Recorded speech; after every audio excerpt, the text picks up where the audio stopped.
Effective immediately, Ontario is declaring a state of emergency. We expect this to remain in place for at least 28 days. Further, I'm issuing a stay-at-home order effective Thursday at 12:01 a.m. Under this order, everyone must stay home and only go out for essential trips to pick up groceries or go to medical appointments. All right, so let's chat a little bit about what this means for the real estate market in Ontario right now. The lockdown, through all of COVID, most realtors out there in Kitchener-Waterloo, I know this is the guidance we've been receiving from our association, and it's been advised from the provincial associations as well to minimize showings as much as possible. Don't go out and look at places just to look around and browse. We've known that open houses have been shut down since March. We haven't really seen any of those this year. That's not really new at all. But what we are seeing right now is a little bit more desperation than we're used to. The guidance that I'm putting out and sending out to my clients, my friends, my family is, from a health perspective, it's not worth it. If you don't have to go out there, if you don't have to list, if you don't have to buy right now, stay home, stay safe, stay healthy, do your part to stop the spread. 100%, that's my stance there. We are seeing a lot of people who are not really putting much effort in some cases to being safe. As realtors, we're doing our best to mitigate that by ensuring sanitization, wearing masks, in some cases wearing gloves, and we're not overlapping showings, minimizing to only 3 people in the home most of the time. There are some exceptions where folks might be stretching that a little bit, but overall, as many safety precautions as we have in place, and yes, realtors are deemed an essential service right now, understanding the scope of what you're actually needing to do here. There are some buyers who maybe they did sell in the fall and they absolutely need to buy something in the next month, or they will be homeless.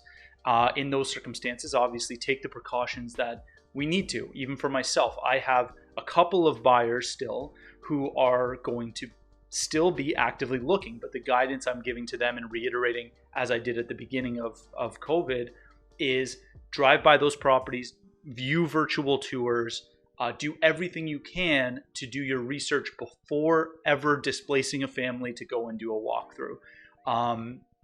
That is easier said than done in some cases, and it's disappointing sometimes when you see listings where resources haven't been used to make it easy to view properties virtually or to really get a good scope of what the property is and what they're trying to sell. And that puts a lot more people at risk because you end up wasting people's time going out through listings when they didn't need to. But with all of that in mind, the big thing here is absolutely safety in my mind for my clients, and that's what I'm advising everybody.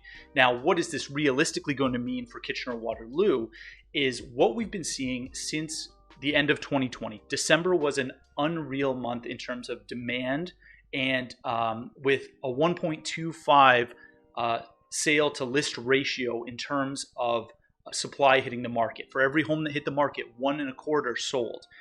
With what we're seeing right now in this lockdown, with children being home from school, parents being home from work, it is going to be very, very difficult for supply to hit the market right now for primary residences. Families won't be able to accommodate the amount of showings that would take place if they did hit the market right now. There's nowhere for them to go. There's nowhere for them to work. There's nothing you can do with your children if they need to be sitting at their computer all day.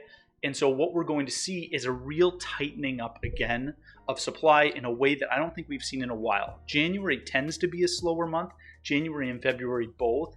People don't tend to list in the winter because it's already an inconvenience. Now imagine with all of this where it's even hard for you to go and stay with the in-laws and not feel too guilty about it. So that really drives home, I think, the heatedness of what's going on here in January. In the last 2 weeks, I've been beaten out in a multiple offer situation up against 49 other offers. We've seen time and time again, 30, 40, 50 offers on places, especially in that sub $650,000 freehold space. What that's going to mean going through this month, and what I'm advising and recommending a lot of my clients do, is and it kind of carries through the same mantra I have around investing in general, in real estate and stocks and anything. If there are times of extreme uncertainty, it's very difficult for you to say that you mitigated the risk the best you could and you purchased something. Right now, it's very hard to see where, in some cases, people are getting their property valuations from.